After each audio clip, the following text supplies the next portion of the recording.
ایک صاحب پوچھتے ہیں کہ وضو میں ہاتھ اور پاؤں کی دھونے کی ابتدا کہاں سے کی جائے، یعنی ہم وضو میں ہاتھ اور پاؤں دھونے کی ابتدا کہاں سے کریں؟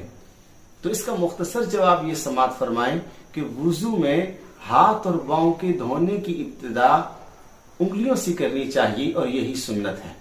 اور اس کی وجہ یہ ہے کہ قرآن حکیم میں سورۃ المائدہ آیت نمبر 6 میں اللہ پاک فرماتے ہیں یا ایھا الذین آمنوا اذا قمتم الی الصلاۃ فاغسلوا وجوہکم، کہ ایمان والو جب تم نماز کے لیے کھڑے ہو یعنی نماز کا ارادہ کرو تو اس سے پہلے وضو جب آپ کرو فاغسلوا وجوہکم وایدیکم الی المرافق، اپنے چہرہ دھو لیجئے اور اپنے ہاتھوں کو کہنیوں سمیت دھو۔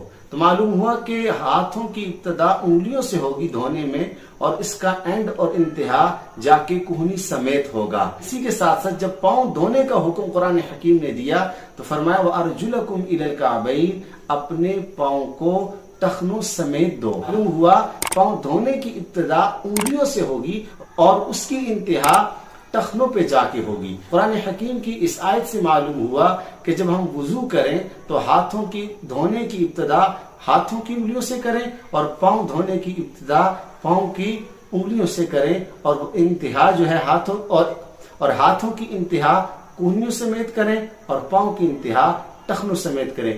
یہی تفسیر فتاوی شامی میں، بدائع الصنائع میں، المحیط البرہانی میں تفصیل کے ساتھ حضرات اہل علم محدثین و فقہاء نے ذکر کیا ہے۔ اس لیے ہم جب بھی وضو کریں گے تو اس سنت کا خاص طور پر اہتمام کریں گے۔ اللہ تعالی ہم سب کو توفیق عطا فرمائے۔